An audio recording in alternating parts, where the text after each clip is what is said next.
right, baby. Let's do it. Good morning, men. How we do better than that? You ready? Good morning. Way to go, making it back to session 2 of Man to Man, our journey. If this is your first week here, you haven't missed too much to be a part of what we're praying becomes a movement in America, but most specifically here, that God would do a work in us in such a way that it would shape manhood for the rest of our lives. Now listen, I'm going to give you a little practical information. We told you that starting this week, every week at the end of all those notes that we give you, and we're giving you those so that you can walk away with these truths, that you could remember them, but also you could sit down with others and reproduce them. That you could sit down and walk people through this manhood journey. But at the end of each week, we're going to give you a better man question. So if you looked at the last page, you don't have to do it now, you're going to have a better man question. And our hope is by the time we get to the end of this is that we don't have a bunch of information, but we actually have a plan that we put together and formulate a better man plan, and that you could boil it down to, if this is what comes out of this 8 weeks, that you could boil it down to 2 or 3 tangible steps that's going to help you upgrade your manhood. It would be well worth it. The question today is going to be at the very end. Before our next session, take a moment this week to reflect on your notes from last week and this week, and then answer the question, what possible action step could I take from this section that could make me a better man? You'll write your answer out, and then you'll have some time to reflect on that in the weeks ahead. Guys, listen, if you'll go on the journey and you'll give it the time, God will meet you in a powerful way through these 8 weeks together. So last week, we looked at sort of the landscape of manhood in America. Threw a lot of information at you. If you didn't get a chance to hear that yet, you can actually go online and see that. We've sent it out to you guys. And today, we're going to go and look back. And I heard a great joke. So it's early. You got here, you earned a joke. All right? So at least laugh at me if you don't laugh with me. There was a guy who passed away. His name was Steve. And he found himself at the gates of heaven, and St. Peter met him there. And he said, man, listen, you made it. We're about to walk in, and you're going to see things you can't imagine. But before we do, let's stop a second, and let's look back over your life. What was maybe a noble moment, a moment that you were courageous and you did something in the face of adversity? And Steve said to St. Peter, well, you know, actually, I was a referee in the SEC. And St. Peter goes, yeah, I know about the SEC. You know, we even know about the SEC up here. And he said, well, I was refereeing in this game. It was LSU versus Ole Miss. And came to the end of the game, and Ole Miss was lining up to kick a potentially game-winning field goal. And they kicked and missed. And so the LSU crowd goes crazy. He goes, you know how those Cajuns are? And he's like, yeah, we know how the Cajuns are. And he said, they missed, but I noticed that somebody was lined up in the neutral zone for LSU. So I threw a flag. Of course, the place goes crazy. Coaches are screaming at me. Everybody's wanting to kill me. And he said, I threw the flag, and I stood by my call. So Ole Miss got a chance to line up again to retry and to kick the game-winning field goal, and they made it. And all of LSU goes into full outrage mode. And he said, I had to stand by my conviction and my call. And St. Peter says, man, way to go, Steve. Way to stand in the face of adversity. He goes, when did that happen?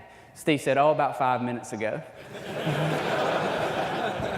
So that's a looking back moment. Now, listen, if you're here today, let me give you a couple key elements shaping our manhood, a little review from last week. The challenges of our modern world.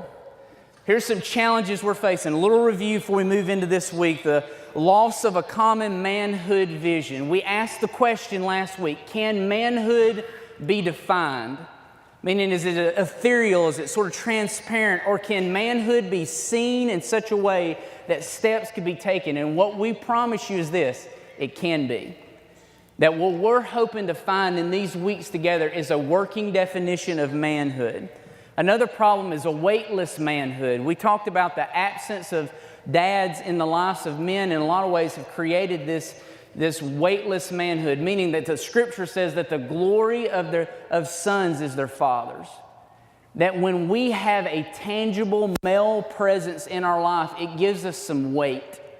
that we don't get knocked around so easily, that we can move forward through life with some emotional and directional stability.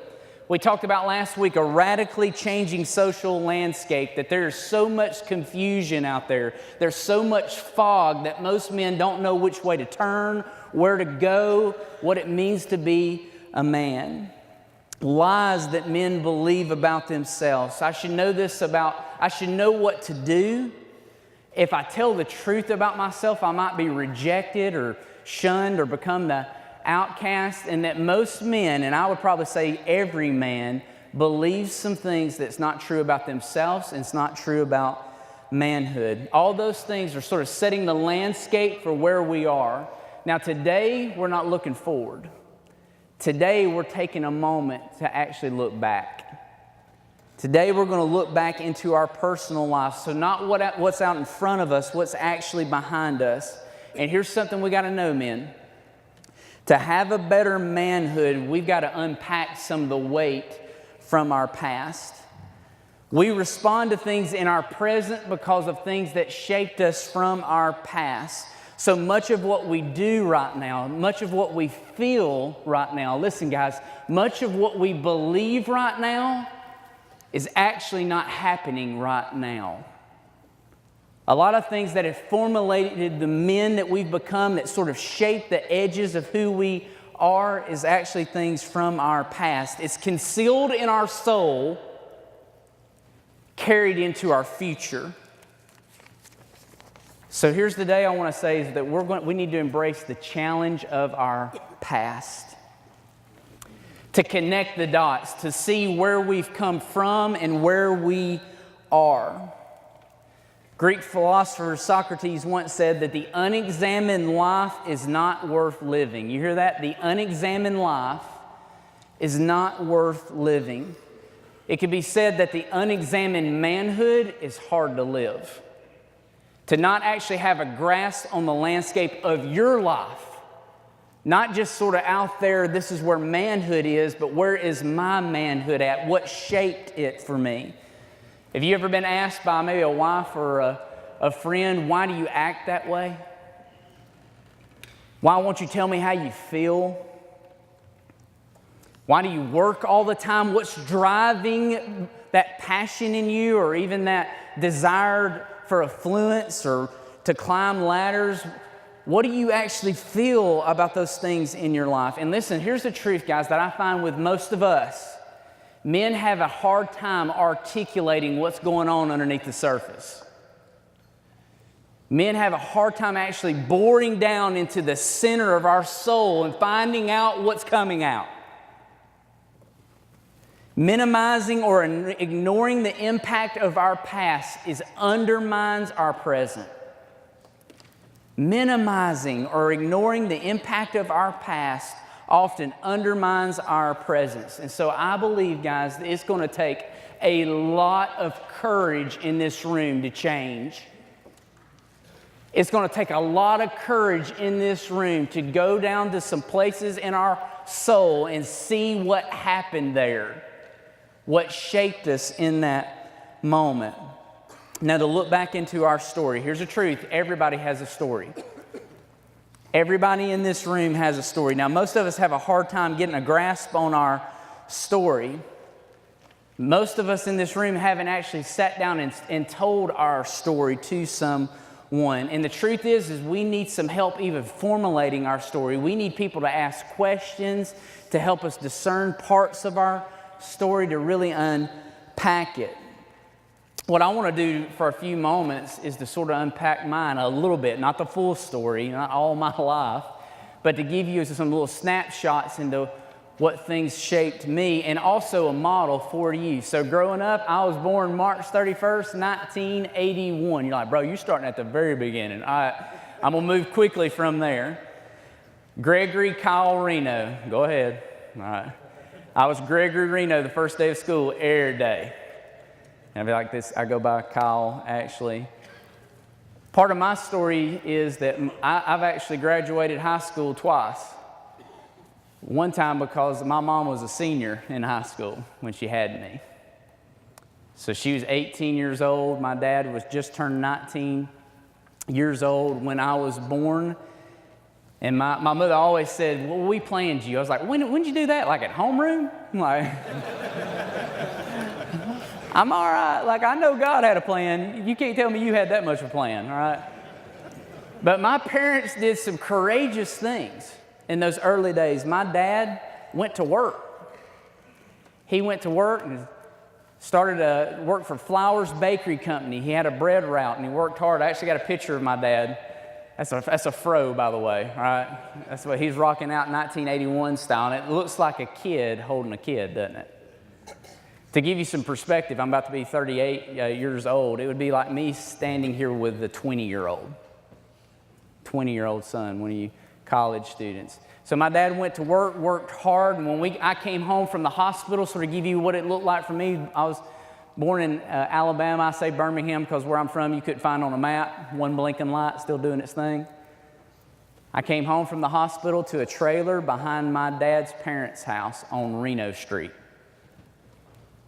And my dad worked hard and started a life for us and moved from there eventually to Trafford, Alabama. And when you hear Trafford, what you think is what it is. It's country poor. I grew up in a house for the majority of my life till middle school in a house that was 600 square feet. And we thought it was a mansion when we moved out of the trailer. And I got a lot of good memories. Had our house, road, railroad track. So I loved inviting friends over. Get people to come from the ball game, come to my house, spend a night, because I loved the first time the train came by and I got to watch the blood leave their body. They're like, bro, the end's come. The whole house would shake, but we slept right through it. That's all we knew. I've smashed more pennies on train tracks than anybody in human history, all right? My dad would always be like, where's my change? I'd be like, yeah, about that. But that was life for us, and our family formed there. Actually, I got another picture. You see my mom, there's me, and then my brother Zach, who I tormented. He came 4 years after. I've thoroughly enjoyed tormenting him all of his life, and still today. And then about 10 years after I was born, my sister Tabitha was born. And we didn't have a whole lot. My dad worked real hard, but I got some really good memories. Some good moments. When I was like 5, 6, 7 years old, and my mother's summertime would come, and she got used to me being at school, she would look at my dad some nights and say, he's going to work with you tomorrow. Because if he doesn't, one of us won't be here when you get back. So I can remember 3:30 in the morning, my dad would come and pick me up out of the bed, set me in the Silverado truck, and I would go to Flowers Bakery Company with him. And I can remember the smell of freshly baked bread because it was coming right out. Birmingham had one of the big plants for all Flower Bakery Company, so you'd get it literally they'd made it, cut it, put it in a bag, and it had the moisture on the bag. And I can remember sitting on a milk crate in the delivery truck, and Daddy would open up Daddy's how you say it in Alabama, Daddy. All right. He'd open up the bread bag, put a paper plate, some peanut butter, Karo syrup, mix it together, and fellas, you call that peanut butter and break it. Glory be his name, all right? And we'd eat it and ride around, and I would ride on that milk crate behind the big gear shift on that truck with the doors open on the side down I-65. They put you in prison for stuff like that now. That's good moments. That's moments I can remember. There were some noble moments. Looking back on my life, there's some things I really appreciate about my dad. I grew up in Alabama, and if you know anything about Alabama, you automatically think about racism. And racism had no part in my family. Like, honestly, I look back across that, and that never manifested itself. And I think, honestly, there was 2 other white guys in the elementary school I went to. We grew up in a poor part of town and went to the school that it fed. And so I had some of my best friends were African-American guys, and I didn't know any better, didn't know any different. My dad started doing really well. He bought one dump truck, and before he knew it, it turned into a fleet of dump trucks. And by the time I was in middle school, we went from poor to doing pretty well. Reno construction happened, and one of his best friends and the guy that ran a big part of his company was Willie, an African-American guy that sat at our table time after time, and we broke bread together. And he was family. We did Christmas presents for each other. So I look back on that and think, man, there's some noble moments in my family. I didn't have some things to overcome that some people had to overcome. Some people had to come to find out was not right. So I'm grateful for that. But there's also a lot of missed moments in my family, and I would bet you probably had some. My dad had a very backwards morality. Strong on work hard, discipline, respect, yes or no, sir, yes, ma'am, no, ma'am. But I sat with my dad at 6 and 7 years old and watched Scarface. And I don't know if you've ever watched that movie. I would strongly suggest that you don't. I watched movies filled with nudity that sent me sexually spinning at an early age. I watched my dad rage in ways that I tell you stories that you wouldn't believe. Yeah, some guys here has got young kids. Y'all have watched Dude Perfect. You know when Ty does Rage Monster? That's a real dude. And it's funny to watch, but when you live with it, it shapes you. I watched my dad pick a washing machine up and throw it out the front door because the hose wouldn't connect. I watched my mom chip away at him with some criticism and him punch the front windshield and it shattered on our Astro van.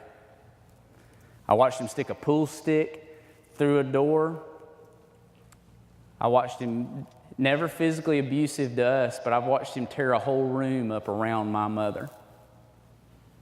He didn't touch her, but everything else felt the wrath. And when that plays out, some things change in you. And I learned that rage must be a right response.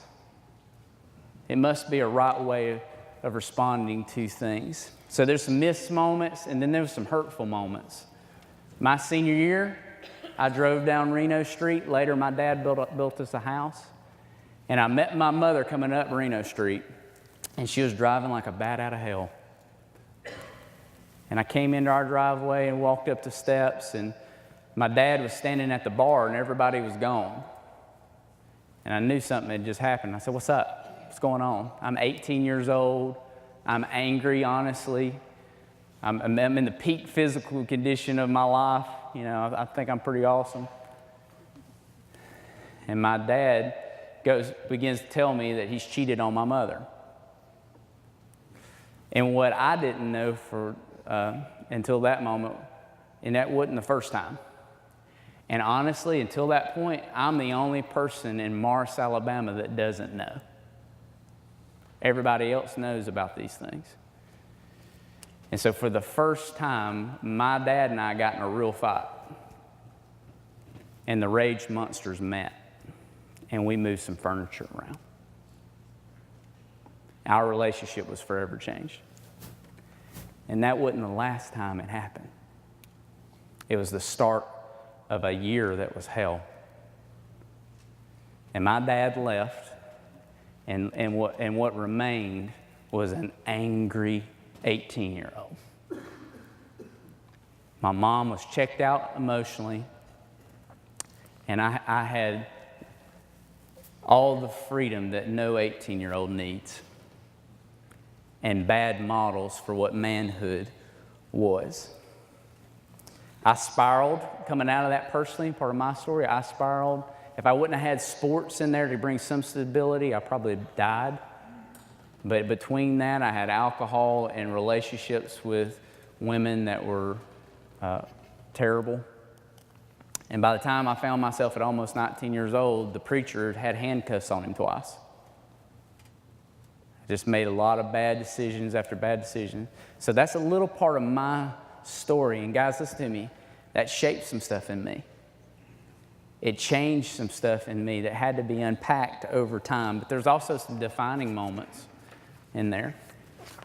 My senior year, my 8th grade brother, I had found my 8th grade brother going into his 8th grade year that summer. I found my brother in a little closet in our garage, passed out because he'd been huffing gas to get high. A few months later, my brother would meet Christ in a personal way. And he'd come home and start sharing with me this newfound faith and hope he had, to a terrible response. I'd run him out of the room. I'd make fun of him. But in the height of brokenness, there were some other things going on as well. And I'll unpack that with you in the weeks ahead. I'll tell you a little bit about what that meant for me, because my life would radically change that fall of my freshman year when some people when some men walked into it. When some men walked into it and started sharing with me about it. Now, I say all that to say, now as an adult, I'd like to tell you something. I'm doing really good with that. I've unpacked a lot of that pain. I've seen the scars that it left in my heart and seen God do some remarkable work. I sat with Robert last week and cried some fresh tears and was very grateful for the work that's happened in my life as I've processed that pain. And what I want to ask you this morning is, what is your story? What's your story? Do you know it? Have you ever told it?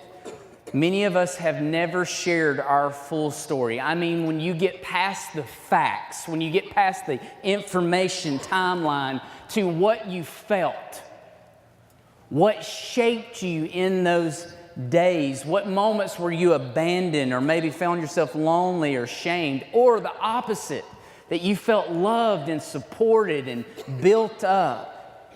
Many of us in the room, hear me guys, many of us in the room have a lot to celebrate. And then many of us in the room have a lot to evaluate.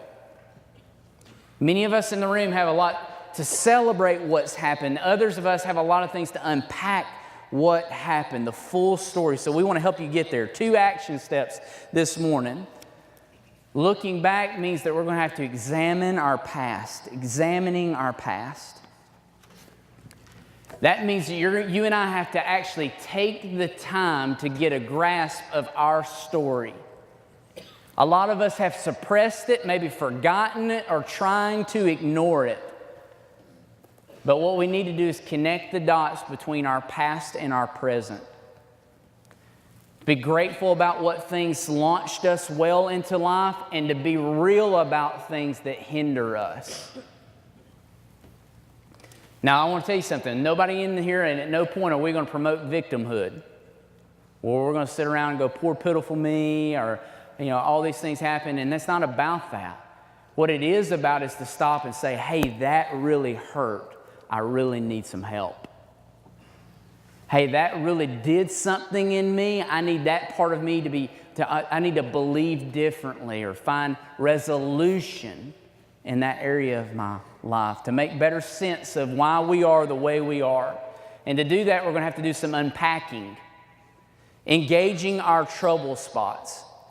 We must intentionally look for trouble spots from our past that are alive and active in our lives today. You ever unpack stuff? You ever had to move?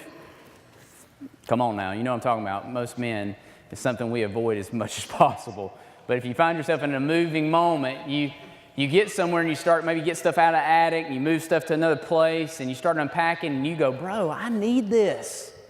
Like, she hid this from me. You found that thing that you're like, bro, why don't I wear that shirt anymore? There's reasons you don't wear that shirt anymore. But then you also find stuff like, man, why do I still have that? Why is that renting space from me in this house? Why don't we get rid of that? I want to tell you something, guys. You can make it through life without necessarily unpacking the good stuff. I think we should for our gratitude. But you cannot make it in life, or you can't have a better manhood without unpacking some of the trouble spots. It's like burying poison in the human heart, acting like it won't affect the whole man. It will. Listen, it is. It is affecting us. Things that shaped us is moving us in directions. If we want to be better men, we better deal with any trouble spots buried in our past. Now listen, I'm not asking you to dig up something that's not there. Your story don't have to be as dramatic as other people's story. You might just have a few little trouble spots in your life, or you may have a lot. What's really there, let's really talk. What's really there, let's really wrestle through. Let me give you a couple common trouble spots to undercut our manhood. One, the dad wound. It's impossible to overstate the impact of dad on a son's life, good or bad. It's impossible to overstate the role that a dad has in a son's life.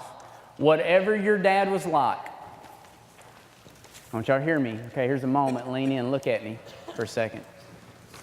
I love it. Listen, you never bother me taking notes and writing stuff down because I want you to have it. But there's a couple moments I want to lean in and look at me. No matter where you are in life, when you moved out or you moved on, when you took new steps in life, you didn't leave dad behind. I don't care if dad was never around or your relationship with dad had trouble or your relationship with your dad was great. We bring dad with us in a myriad of feelings and impressions and things that shaped us.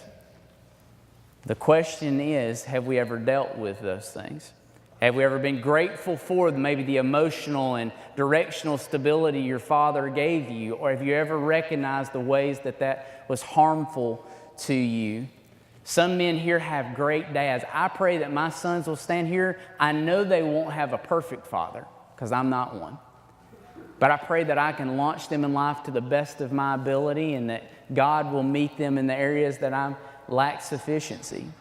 But some of us in this room have experienced some forms of abandonment and major disappointment. Some of us have felt rejection from dad. Maybe you had a dad that was over-controlling, that would never actually let you live, that was not life-giving, was life-taking.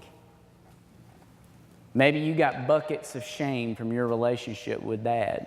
Maybe you're a dad in the room and you see some ways that you've missed it. Listen, it's never too late to become a better man. It's never too late to become a better dad. It's never too late to see some resolution happen. If you're still breathing, there's some things that God's still doing.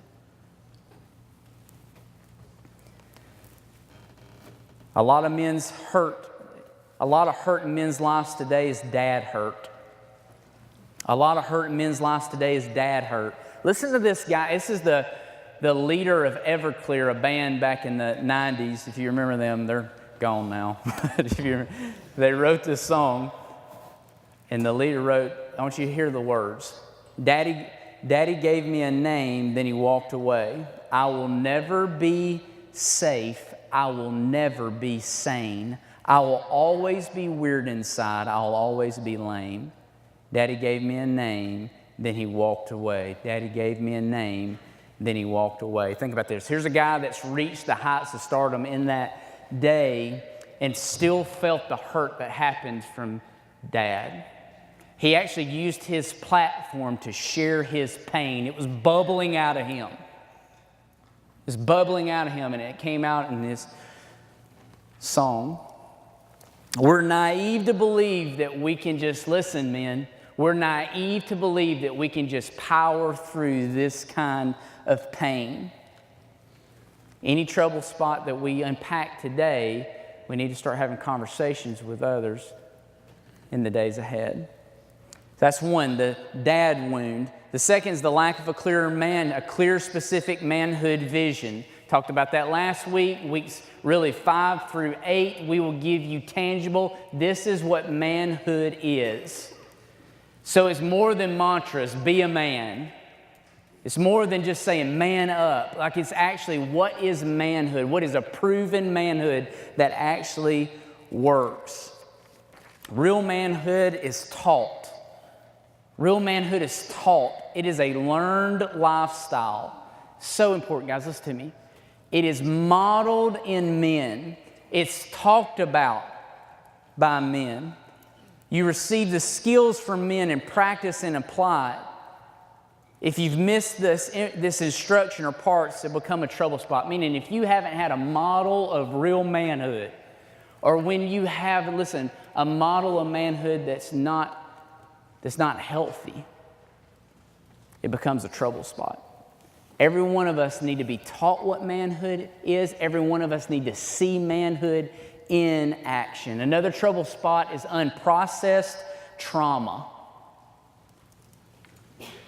I find myself in these conversations almost weekly as a pastor. In wartime, soldiers often come home from and struggle with PTSD, a very real thing. In life in general, there are often times of significant trauma that shapes us. And there's some trauma that's happened in this room, guys.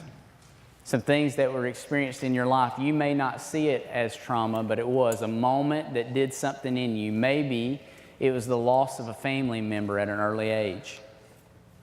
Maybe it was a sibling that was lost. Maybe it was a parent that was lost. Maybe for you it was a mom that ran away or left, or a divorce that happened. Maybe it was a friend that died. Some sickness, some terrible circumstance.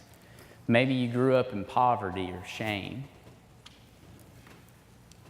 Maybe it was some moments in there that you didn't realize that when that trauma happened, some things happened in you. Life got turned upside down and it was no longer safe, just, or fair. It made you start asking some questions that you've never really had answers or had a good guide in. Why me? Or maybe where's God at in this? Where's God at in this? Trauma breeds, here's a quote, trauma breeds in a man fear, religious cynicism, dark feelings of insecurity, mistrust, anxiety, loneliness, and more. One of my favorite movies is Tombstone. Can I get a grunt? Come on. Tombstone, if you haven't watched that, don't watch the first movie I referenced. Go on and watch Tombstone, though, okay? But I love a moment when Wyatt Earp is about to have to face Johnny Ringo, and Doc Holliday's sick, and he's laying in the bed. You know, y'all there? The guys that's watched it? And Wyatt asks Doc, what makes a man like Johnny Ringo? And Doc Holliday says, there's a great big hole in the middle of him, you know. Sick lunger says, there's right in the middle where there's supposed to be a heart, there's just hate. He can never inflict enough pain. He can never feel it. And Wyatt Earp says, what does he want? Doc Holliday says, revenge. He says, for what? For being born. Meaning that something in his past had so hurt him, so influenced him, that he hated life because of it. Now, I know that's pretty extreme. I don't think there's many Johnny Ringos in the room. If so, I'd love to talk to you.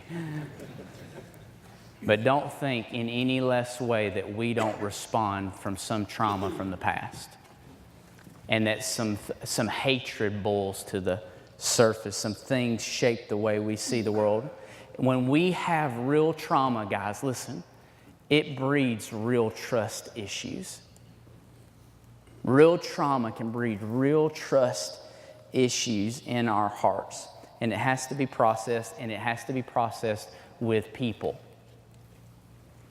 Another trouble spot is the secret habit. The secret habit. Trouble often starts early in life and stays late. Maybe it started in middle or high school. Maybe it's that first time you looked on a computer screen. Maybe it's that first time you slipped a pill out of the medicine cabinet. Maybe it's that first time you had somebody buy alcohol for you. Secret habits often start early and just demand more and more time. They don't go away, guys. They grow.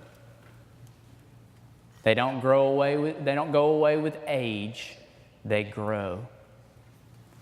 I think personally that most men need freedom from something. that most men need freedom from something. If you're nursing a secret habit that is controlling you, it is a huge trouble spot. Proverbs 25:28 says, like a city that is broken into and without wall is a man who has no control over his spirit. Meaning that anything comes in, anything goes out, anything can inflict pain, anything can ruin that kind of life. And we talked about the lie last week that no one will ever know. Listen to me. Everyone will be found out someday. Every man will be. It's a huge, guys, huge trouble spot. Another trouble spot is no close friends. This is what you're going to talk about today, by the way, at your table. These trouble spots, common trouble spots. No close friends. Isolation at best is unhealthy, is at worst deadly. I said this last week. Every branch of our military has a buddy system, meaning no one goes to war alone. Everybody has a buddy. A guy that poured into me early in my life, he says, listen, if you find yourself isolated, know that you're soon to be assassinated. If you find yourself isolated, you're soon to be assassinated. No one was meant to live life alone. Every man needs a friend. Proverbs 18:24 says, there's a friend who sticks closer than a brother. Another trouble spot is being spiritually stuck. Spiritually stuck. A pursuit of a spiritual life is a big part of a better manhood. I would say it is the most important part of a better manhood. But to some men, spiritual life is at best boring. At worst, it's a trouble spot. Can I tell you, for me, before I came to faith, I didn't do church, never been around it. My dad obviously promoted some different things in me, and he's on his journey to faith even now, I believe. But for me, I thought that faith was a weak man's crutch. What I didn't know was it was the way to a better manhood. Experiences, maybe you had some bad experiences, church experiences. Maybe you had parents that were spiritual fakes, meaning we did Sunday well, the rest of the rest of the week was just sort of hellacious.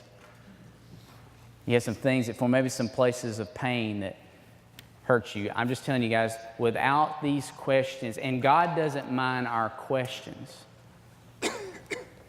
What He longs to see in us is that we would actually get into a position to find answers,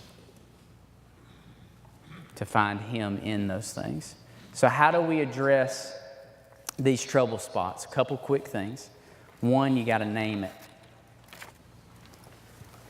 Man, you talk about a breakthrough that could happen in this room and in your life. If you would step back on the story of your life and you would look across it and you would find some trouble spots in your soul, some places that poison may have entered into you, some things that have shaped the man you have become, and to stop in that moment and name it. To say, that right there did something in me. That moment right there, something shifted and changed and shaped me. I'm naming that moment as a significant moment in my life. To be brave enough to look over the landscape of your life and say, yep, that right there. That moment, that season, that situation, that circumstance, that I'm brave enough to say that hurt me. That shaped me, that changed me, that did something in me. Maybe it's something I did in myself. Name it. Take a lot of courage in this room for men to name it. Not just name it, though, but to share it. To share it. There's something powerful about sharing it. There's a huge measure of breakthrough that happens when it just comes out of your mouth. There's a huge measure of breakthrough that happens when it just comes out of your mouth. Not to mention the compassion and counsel we can receive in a couple passages of Scripture. Proverbs 11:14, in the abundance of counselors there's victory. Proverbs 13:20, he who walks with the wise will be wise. James 5:16, confess your sins to one another and pray for one another that you may be healed. Guys, we're going to encourage you to move beyond this morning and this week for you at your table to get with those men in a safe setting and talk. For you to find a living room somewhere between this Tuesday and next Tuesday, to find a place, a corner somewhere, and just talk, share your story. Be a huge breakthrough for that to happen. But it's going to take some courage to actually get there, and it's going to take some courage to actually talk when you do. It's going to take some brave men dealing with some real stuff. So not just name it, not just share it though, but then engage it. This is where the rubber hits the road and where real manhood begins. Not just naming it, not just sharing it, but starting to do something with it. Starting to do something with it, to get a plan, to invite some trusted family and friends to support you, to take some action, courageously seek some counsel and some help, to call on God in it, to invite God into that pain, to invite God into that situation, to see what He has to say and do. God is our refuge, a very present help in time of trouble is what Psalm 41:6 says. Guys, refuges are only good if you run to them. Refuges are only good if you run to them. If you go and get inside of it and say, I need you to help me. Protect me from me. Speak to me. And it might be hard, it's just worth it. It might be hard, it's just worth it. I'm from Alabama, so in my grieving, I got to end with a Nick Saban quote, okay? If you can't overcome hard, you're never going to have any great victories in life. Meaning, if you stop when it gets hard, you're not going to get to the breakthrough. Men, I think most of us in this room have some stuff that's under the surface that we haven't started the process of dealing with. And what I'm imploring you is, let's get going. What I'm imploring is start letting your story shape up.